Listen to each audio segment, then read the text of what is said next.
I'm no stranger to Street Fighter 3, and the game has been featured in a few of my videos in the past, but it was either in a comedic or serious retrospective sense, so for today's video I want to try something a bit different. New Generation, Second Impact, and Third Strike all built on top of each other, introducing new game mechanics and balance changes, and my goal for today is to find which character is the weakest in each game. Before we begin properly, I'd like to make some things clear and establish some rules. Firstly, when I say the term weakest, I mean it in the sense of competitive viability. Street Fighter games have always been balanced quite well, and while the low tiers in these games can win tournaments and do really well in the hands of skilled players, they're still low tier at the end of the day. I don't think anyone would argue that Chun-Li isn't stronger than Q, for example, and while Q can still do well in the hands of a really good player, Chun-Li is obviously the stronger character on paper. Just because I only talk about a character's weaknesses in this video does not mean I don't think that that character can win at all. They can, it's just a challenge to do so. Secondly, this video will be split up into parts. We'll begin with finding the weakest character in New Generation, then Second Impact, and then Third Strike. Thirdly, I'm not alone in my research, and a lot of my findings come from not only videos that other people have released on YouTube talking about character balancing and tiers, but also from the discussions that I've had personally with people in the OCE3 Discord server, which is filled to the brim with longtime Street Fighter 3 players, including the Second Impact legend Heather, who you might have heard in Big Yellow's Hugo video. OCE3 has helped me find really good evidence related to character balancing and tiers for all three games, and I couldn't have done this without them. And finally, I don't hate any of the characters mentioned. If I nominate your favorite character as the weakest from their respective game, look, it's not a personal attack or anything like that, and I understand that even the low tier characters do have redeeming qualities in terms of viability. This video is meant to be a fun look at character weaknesses and how it can impact the overall game plan. Alright, with all of that out of the way, let's begin properly by finding who the weakest character is in Street Fighter 3 New Generation. As New Generation was never really super popular both when it released in the 90s and even now in the present day, doing research on the character tier list is really difficult. There were no credible tier lists or matchup charts for the game made by a pro player, and even the weakest characters in the game can put in the work, so I decided that asking as many people as I could to hear multiple opinions would be a good compromise. When asking around about who the worst character in New Generation could be, two names popped up: Alex and Elena. Although Elena was brought up a few times by a small amount of people, Alex was frequently brought up by lots of people, and after doing some research I think I understand why. Before we move on, I'm getting some of my information from YouTube user Rhea, and you can check out their video on New Generation if you'd like to find out more about the game. While Alex was buffed over time throughout the updates that Street Fighter 3 would receive, he feels incomplete by comparison in New Generation. New Generation's version of Alex isn't unusable, as while he has high damage and stun output, he pales in comparison to the other characters unfortunately. The first reason I like to expand on for Alex is his missing moves. Special moves like the long-range elbow and flying DDT aren't in New Generation, and his iconic forward heavy punch is also missing. Focusing on the elbow special move specifically, this move hurts Alex's overall game plan. As Alex is a grappler who lacks a traditional projectile, or even any projectile, he wants to be up close to the enemy for two reasons. Firstly, he can use his normals to cover cancel into his command grab for big damage, and secondly, he can easily apply pressure just by breathing on the opponent. However, without a way to quickly cover distance and apply pressure, these goals become much harder to achieve. If a character spaces a sweep properly or any sort of low normal and it isn't parried, Alex will have a very hard time throwing out a meaningful punish without the elbow. Another series of moves that's missing in this game is his low target combo. Pressing crouching light kick into medium kick in Third Strike for example gives you a little target combo, and if you want you can even cancel the first hit into a special or a super for more damage, but this is impossible in New Generation. Hell, crouching light kick doesn't even combo into itself and you can't cancel it into anything else. The second point I like to explore concerns Alex's normals. While they can do big damage on their own, they leave much to be desired if we're talking about converting into combos. Alex's combo routes are much more limited than the other characters, and this is in part due to the nature of his normals, as well as New Generation itself not having EX special moves.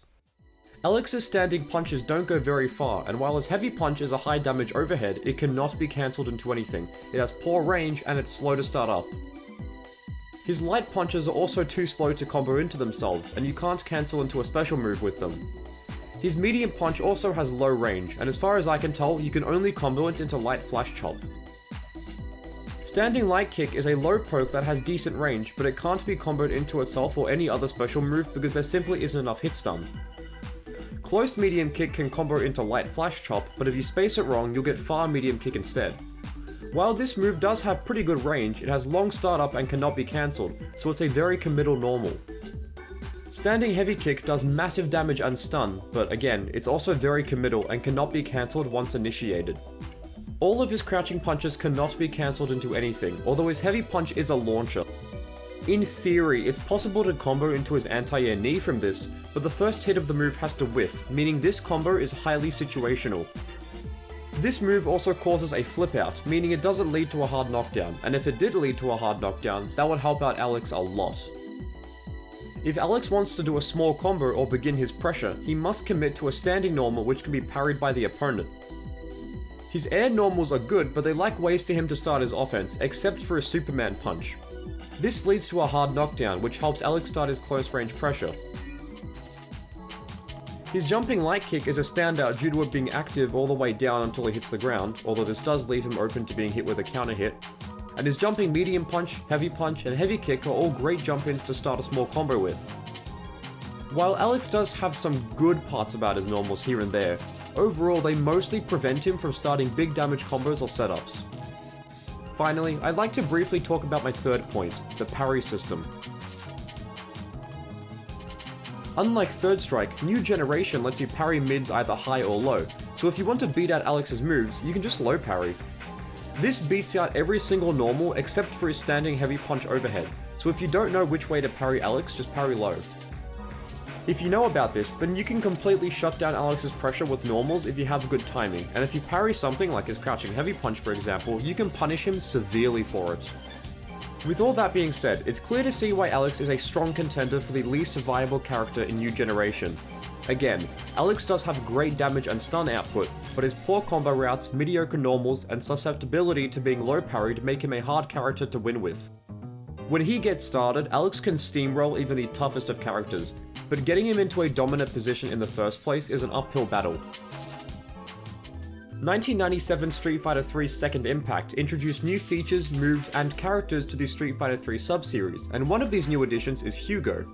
First appearing in Final Fight under the name of Andore, this pink-wearing wrestler strikes fear into the heart of his enemies, mainly due to him being absolutely giant. Unfortunately, he's pretty bad in Second Impact. Initially, I was unsure of who to talk to about for this part of the video, but after consulting with the aforementioned Heather, a Second Impact player who is stupid good at the game, we both decided that Hugo is the best candidate out of the Second Impact roster for this video. The information I say in this video was given to me by Heather in a lengthy Discord post that she wrote for me, and if you'd like to check out more Second Impact content, go check her out.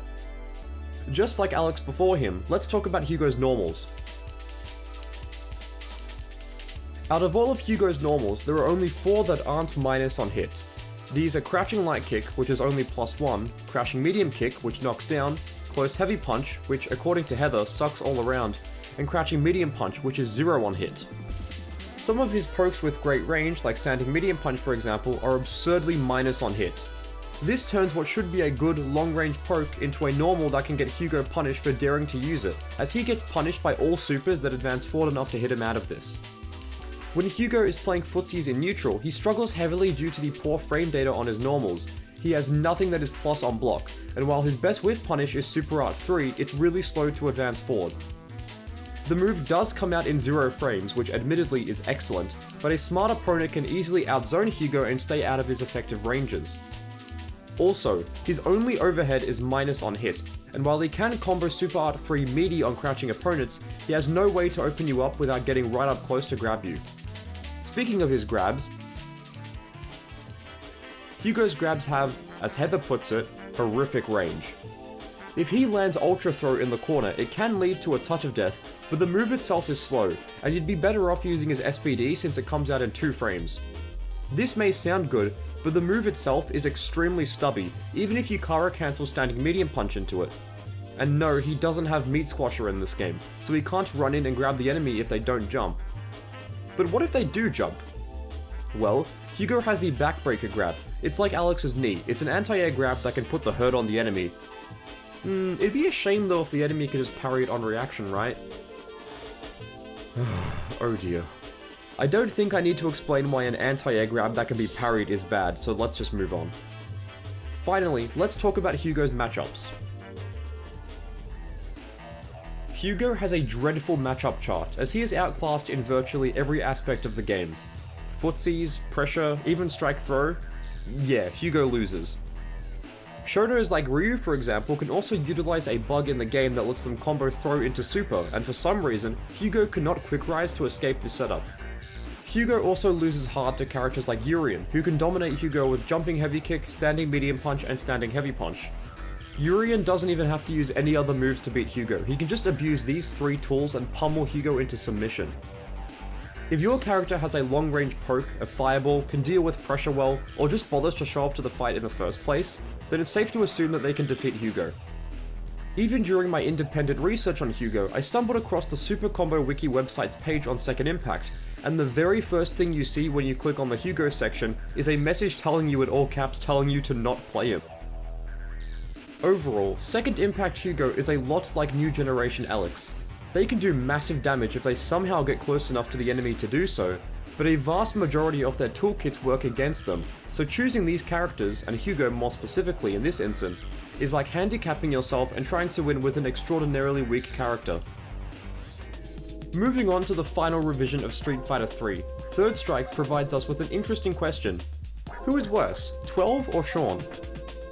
While Sean was a monster in Second Impact, he was nerfed into the ground and curb stomped by Capcom for Third Strike, whereas 12 is a brand new character introduced for the game. After discussing it with many Third Strike players on the OCE3 server, we've decided that 12 is the best candidate for this video. 12's damage sucks, there's no getting around it, it's horrible, and I would go as far as to say that 12 has the worst damage output in the entire game. His normals don't do that much damage, and his basic confirms lie on the lower end of the damage spectrum too. Due to how slow and unorthodox his normals can be, 12 doesn't get many opportunities to confirm into big damage. None of his heavy normals can be special cancelled, and while his standing and crouching light normals can be cancelled, they can't lead into good damage unless you have bar for a super, but this obviously requires a full bar of meter as well as demanding you to do a very fast super input. His special moves also do shockingly low damage. All 3 versions of NDL do 8 points of damage, with the EX version only doing 11. DRA only does 15 damage, and that includes the EX version. You may think that it does more damage because the move hits twice now, but no, it still only does 15 damage. Finally, AXE, while it can be mashed for more damage, pushes 12 away from the enemy, which limits its damage output. Light does 8 damage, medium without a mash does 13, and mashing makes it do 17. Heavy without a mash also does 17, and mashing makes it do 26, and finally the EX version does 31 damage. This is a pretty alright amount of damage, but good luck consistently confirming it in a real match with a human opponent. His supers either do literally no damage in the case of X-Copy, or they do good damage, but again, it's very hard to confirm into a real opponent. X-Flat is difficult to land, and it only provides you with 1 bar of meter, so if you use an EX move, the super is gone, you have to build the meter again. This move does do 53 damage however, which is excellent for 12 standards, but this super can only be performed in the air and can either be blocked or avoided outright. X and DL provides 12 with good damage on hit, and it gives him 2 bars of meter, meaning he can use EX moves and still have enough meter for a super.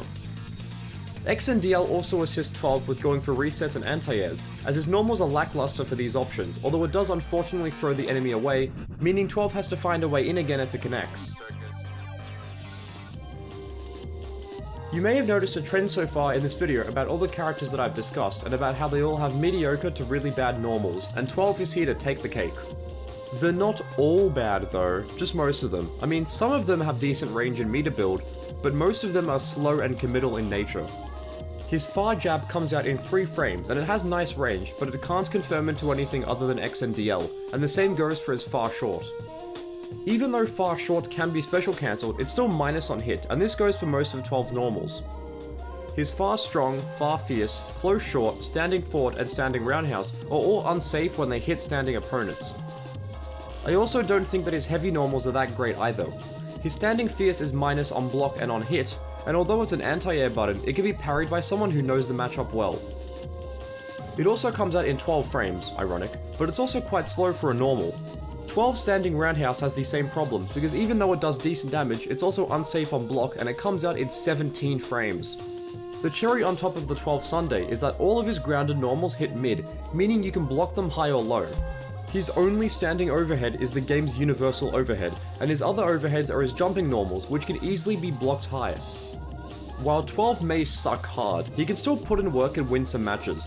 There are really good 12 players out there who truly understand the intricacies of his game plan, and they can make 12 hang with the best of them, so I want to make it clear that I don't think 12 lacks any redeeming qualities. Whew boy, that was a lot. By watching this video, I hope you learned about not only the quote-unquote worst characters in each revision of Street Fighter 3, but also about the overall game mechanics of the sub-series. Alex, Hugo, and 12 all have people who play them and enjoy them in each version of Street Fighter 3 that they appear in, and I really like all three of these characters, so don't think I'm a hater or anything like that. I've always been playing Street Fighter 3 casually ever since I was a little kid in the arcades, but I never knew much about the tiers or character viability for the first two entries, which is why I made this video. Before we wrap up, I want to give a big shout out to OCE3, Baphael, I think that's how you pronounce it, Big Yellow, and Super Combo Wiki. Thank you very much for watching, I hope you enjoyed it, and I'll see you in the next one.